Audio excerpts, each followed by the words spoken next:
Dominic Arinze froze at his mansion's doorway, his heart shattering at the sound he hadn't heard in over a year. His 5-year-old son Samuel was laughing. Not the polite chuckle he sometimes forced for visitors, but real uncontrollable laughter that echoed through the Victoria Island garden like music from another lifetime. For 12 months since the accident on 3rd Mainland Bridge that left Samuel paralyzed from the waist down, their sprawling white mansion had been a tomb of silence. Dominic had spent millions, the best doctors at Lagos University Teaching Hospital, specialists from South Africa, experimental treatments in India. Nothing worked. His son, once the most energetic child in their estate, now spent his days staring blankly from his wheelchair, dead to the world around him. But now Samuel was alive, clapping his small hands, leaning forward in his wheelchair with an energy Dominic thought was lost forever. The source of this miracle, a homeless girl. She couldn't have been more than 9 years old, barefoot and wearing a faded Ankara dress 3 sizes too big. Her dark skin glistened with sweat as she danced in front of Samuel, her movements wild and exaggerated. She pretended to slip on the grass, caught herself dramatically, then spun in circles with her arms spread wide. Her braided hair, adorned with cheap plastic beads, clicked and clattered with each movement. "Again! Again!" Samuel shouted, his voice stronger than it had been in months. The girl grinned and launched into another routine, this time mimicking a market woman balancing invisible baskets on her head, swaying her hips comically. Samuel threw his head back, laughing so hard tears streamed down his cheeks. Dominic's first instinct was anger. This was private property. Where were his security guards? How did this street child breach his gates? He stepped forward, his Italian shoes crunching on the gravel path. The girl's eyes met his, and her smile vanished. She looked ready to run. "Daddy!" Samuel's voice cracked with panic. "Please don't send her away, she's my friend." Friend? Dominic had hired professional entertainers, child therapists, even brought Samuel's former classmates to visit. Nothing had sparked even a smile. Yet this raggedy street girl had accomplished what money couldn't buy. "What's your name?" Dominic asked, his voice carefully controlled. "Grace, sir," the girl whispered, her eyes downcast. "How old are you?" "9, sir, I think." "You think?" Grace shifted nervously. "I don't have papers. The auntie at the orphanage said 9 before I ran away." "Where do you live?" "Under Echo Bridge sometimes, or in the mosque when the imam allows." Dominic studied her thin frame, the scratches on her legs, the hunger lurking behind her brave smile. Then he looked at his son, whose face had gone pale with fear that his new friend would be sent away. "How did you get in here?"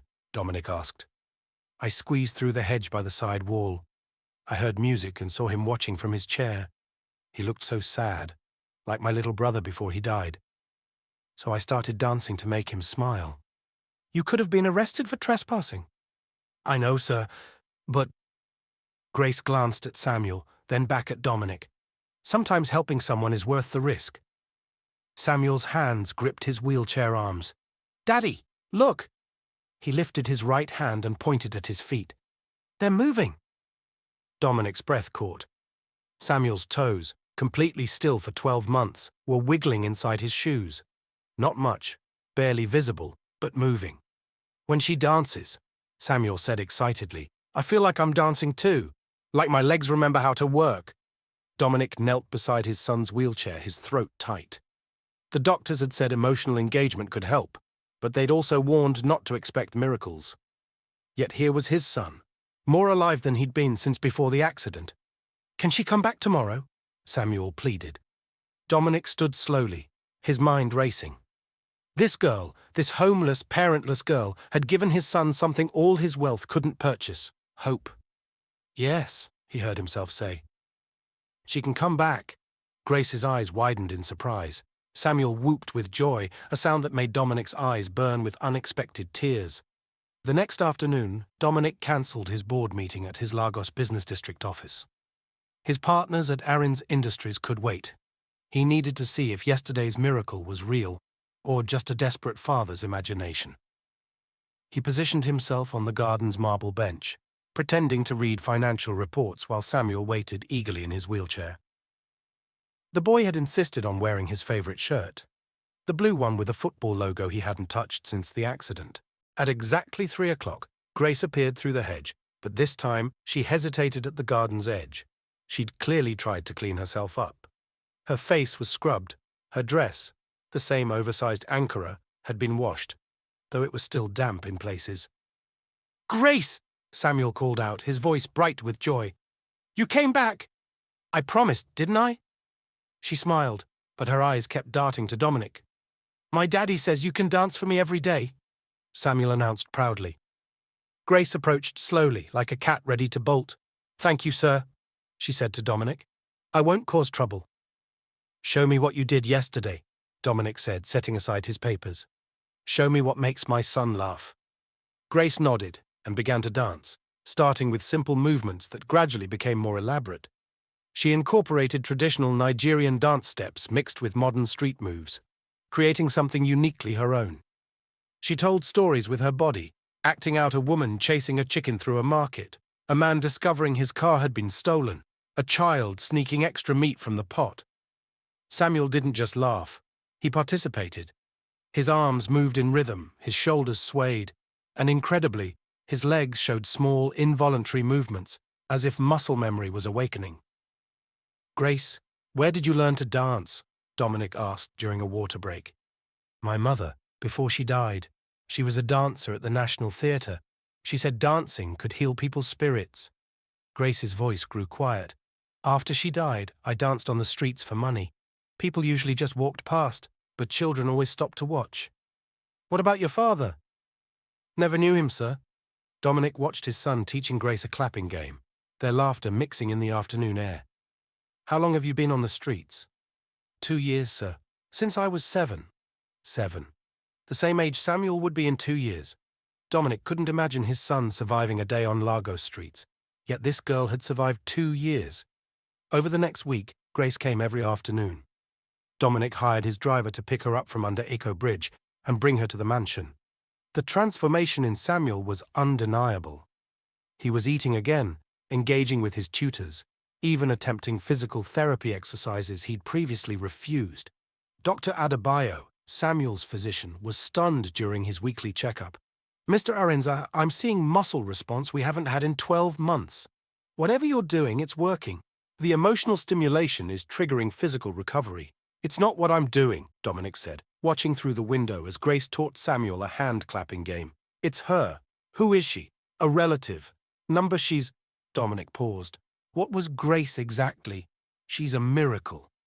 That evening, as their driver prepared to take Grace back to the bridge, Dominic found her sitting with Samuel, sharing the dinner the cook had prepared. They were laughing about something, their heads close together like conspirators. "Grace," Dominic said, "I want to ask you something." She stood quickly, brushing rice from her dress. "Yes, sir. Would you like to live here? Have your own room? Go to school with Samuel?" Grace's mouth fell open. Samuel grabbed her hand. "Say yes. Please say yes. We could be like brother and sister." "But, sir," Grace whispered, "I'm nobody. I'm just a street girl. People will talk. They'll say terrible things about you." "Let them talk," Dominic said firmly. "You've given my son back his will to live. That's worth more than anyone's opinion." Grace's eyes filled with tears. "You don't understand, sir. I've done things to survive. Stolen food, lied, ran from police. I'm not the kind of child that belongs in a place like this." Before Dominic could respond, Samuel's body suddenly went rigid in his wheelchair. His eyes rolled back and he began to convulse violently. "Samuel!" Dominic rushed forward as his son's body shook uncontrollably. "Call an ambulance!" he shouted to the guards. "Now!" Grace dropped to her knees beside the wheelchair, her hands hovering helplessly as Samuel's seizure continued, his breathing becoming labored and strange. The ambulance ride to Lagos University Teaching Hospital felt like hours, though it took only 20 minutes. Grace refused to let go of Samuel's hand, even when the paramedics tried to move her aside. Dominic didn't have the heart to make her leave. "Is this your daughter, sir?" a paramedic asked. "She's—" Dominic paused, watching Grace whisper prayers over his unconscious son. "She's family." In the emergency room, doctors swarmed around Samuel. Dr. Adebayo arrived within minutes, his face grave as he examined the boy. "It's a reaction to the nerve regeneration," he explained to Dominic outside Samuel's room. "Sometimes when paralyzed nerves begin to reconnect, the body can react violently. It's actually a positive sign, but dangerous if not managed properly. Positive! Dominic's voice cracked. He could have died! But he didn't! And the fact that his body is trying to reconnect those pathways after a year? Mr. Arinze, what's been happening these past 2 weeks is remarkable! Through the window, Dominic saw Grace sitting beside Samuel's bed, holding his hand and humming softly. Samuel's eyes were open now, watching her with complete trust. That girl, Dr. Adebayo said quietly. She's the key, isn't she? Samuel's emotional breakthrough. Yes. Then you need to keep her close. His recovery depends on maintaining this emotional stability. When Dominic entered the room, Samuel reached for him weakly. Daddy, don't send Grace away. Please, the seizure wasn't her fault. Nobody's sending anyone away, Dominic assured him. Sir, Grace stood up, her face streaked with tears. Maybe I should go. I don't want to hurt him. You're not hurting me, Samuel protested. You're healing me. Daddy, tell her. Dominic looked at this strange girl who'd entered their lives like a whirlwind. Grace, I need to tell you something.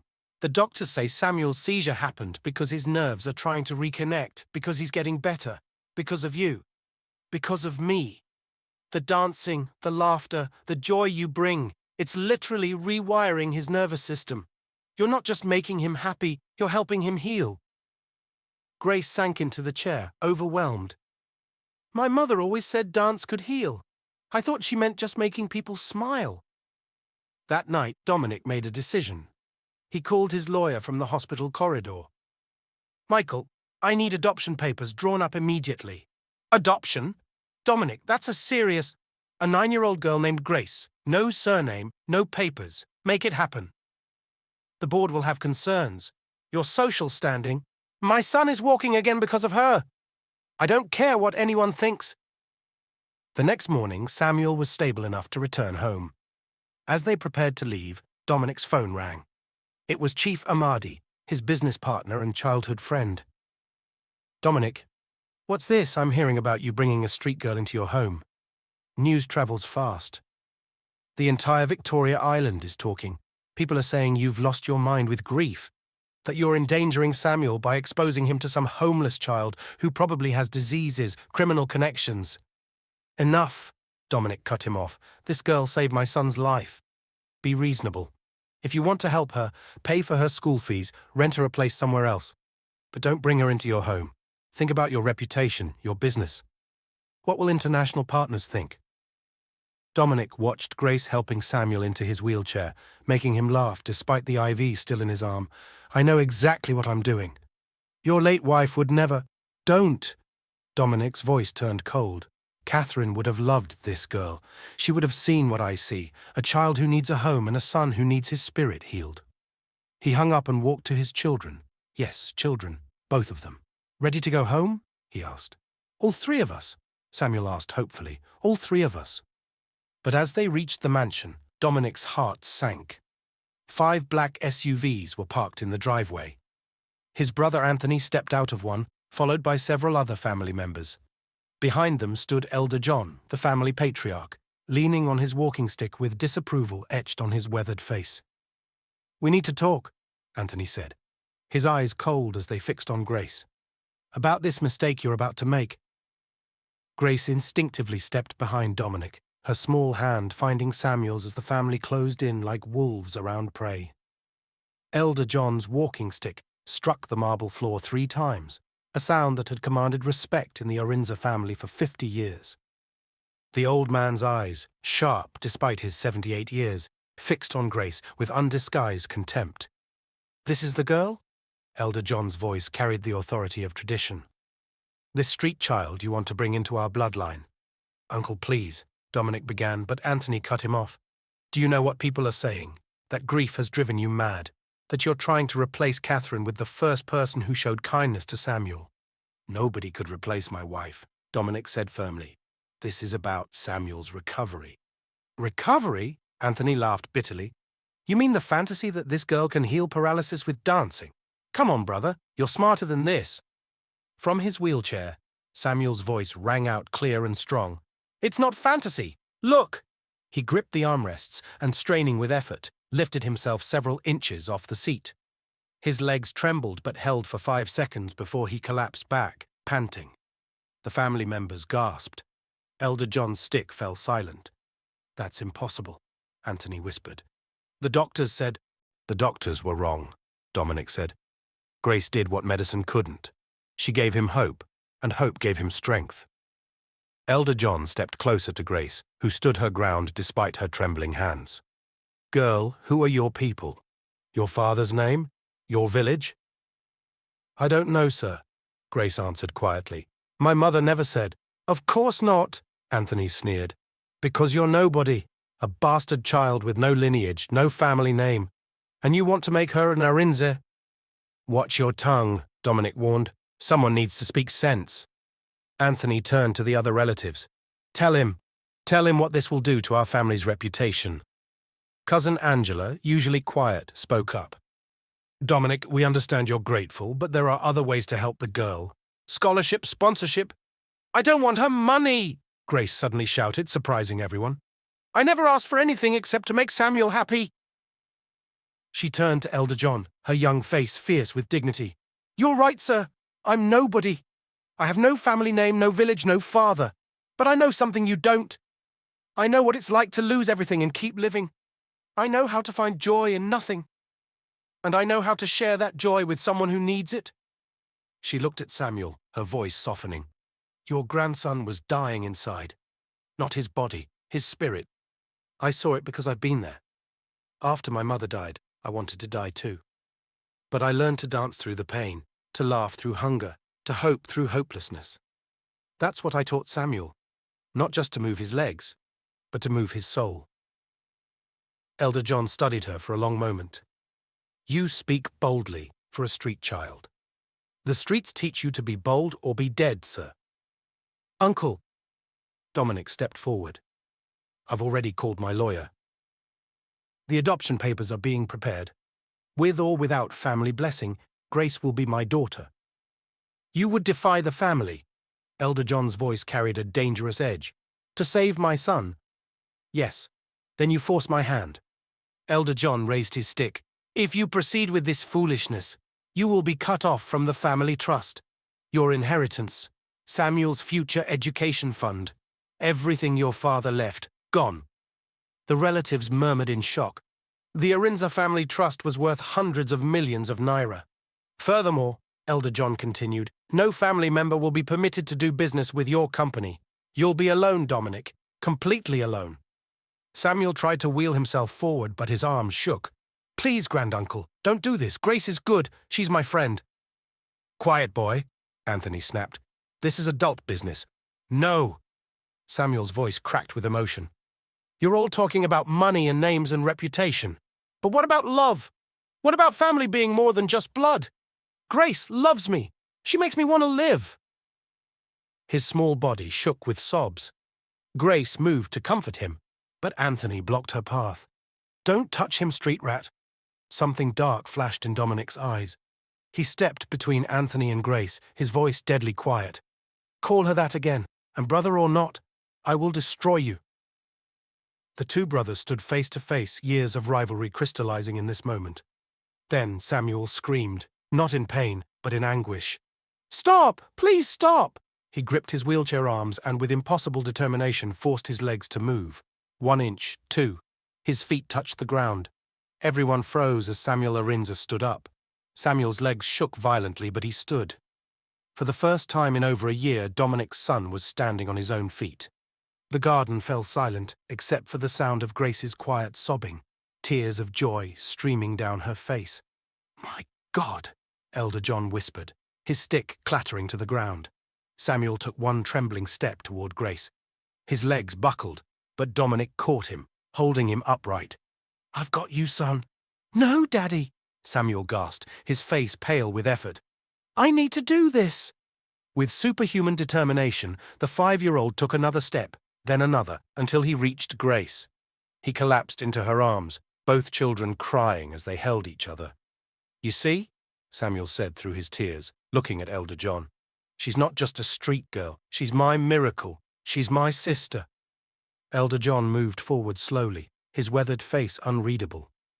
He stood before Grace, who still held Samuel protectively. The old man, who had never bowed to anyone in his 78 years, slowly lowered himself to one knee, meeting Grace at eye level. "Child," he said softly, "forgive me. I've lived so long protecting our family name that I forgot what family truly means." He reached out and touched Grace's face gently. "Your mother was right. Dance can heal. You've proven that today." He looked at Samuel, then at Dominic. "She belongs here." Anthony stepped forward, his face red. "Father, you can't be serious. The family reputation—" "Will be enhanced," Elder John interrupted, standing with difficulty, "by the story of a brave girl who healed what money couldn't touch. The Arinze family has wealth, but this child has something greater, the power to restore life to the dying." He turned to Dominic. "Proceed with the adoption. She will have my blessing and the family's full support." "This is madness," Anthony protested. "No," Elder John said firmly. "Madness is valuing reputation over redemption. Madness is choosing pride over love." He looked at Grace again. "What's your full name, child?" "Just Grace, sir. I've never had another name." "Then you shall be Grace Arinze, and anyone who challenges that will answer to me." The family members exchanged shocked glances. Elder John's word was law in the Arinze family. Angela stepped forward first, kneeling before Grace. "Welcome to the family, little sister." One by one, the other relatives followed, some reluctantly, others with genuine warmth. Only Anthony remained standing, his jaw clenched in fury. "This isn't over," he muttered to Dominic before storming to his car. As the vehicles departed, Elder John lingered. He watched Grace helping Samuel back into his wheelchair, their laughter returning as she promised to teach him a new dance tomorrow. "Dominic," the old man said quietly, "I lost a daughter once, my precious Adana. She was about Grace's age when fever took her." His eyes misted. "I see her spirit in this child, fearless, loving, unbroken by hardship." "Uncle, protect her," Elder John interrupted. "Not just from poverty, but from those who would dim her light. She's special, this one. She reminds us that family isn't built on blood alone, but on love that chooses to stay." 3 months later, the Arinze mansion overflowed with guests for a celebration none would have imagined. Grace stood in a beautiful blue dress, her hair styled elegantly, as a judge made the adoption official. She was no longer just Grace. She was Grace Catherine Arinze, named partly after Dominic's late wife. Samuel stood beside her. Yes, stood, with leg braces and a walker, but standing on his own power. The doctors called it miraculous.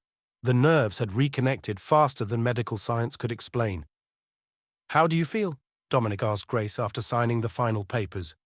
"Like I'm dreaming, Daddy." The word came naturally now. "It's real, sweetheart. You're home." Chief Ahmadi approached, humbled. "I owe you an apology, Grace. I judged you by your circumstances, not your character. Forgive me?" Grace smiled. "There's nothing to forgive, Uncle." As the celebration continued, Dominic found Grace and Samuel in the garden where it all began. She was teaching him a new dance, their laughter echoing through the evening air. Samuel's movements were still limited, but he was moving. He was alive. "Thank you," Dominic whispered to the sky, to Catherine, to God, to whoever had sent this dancing angel into their lives. Grace looked up at him and smiled, not the desperate smile of a street child seeking approval, but the confident smile of a daughter who knew she was loved. The Victoria Island mansion was no longer a monument to wealth. It was a home filled with the music of children's laughter, the rhythm of dancing feet, and the unbreakable bond of a family that chose each other. Love had triumphed over loss. Hope had conquered tradition, and a homeless girl's dance had brought a broken family back to life. Thank you for watching. Please subscribe, like, and comment at the comment section below.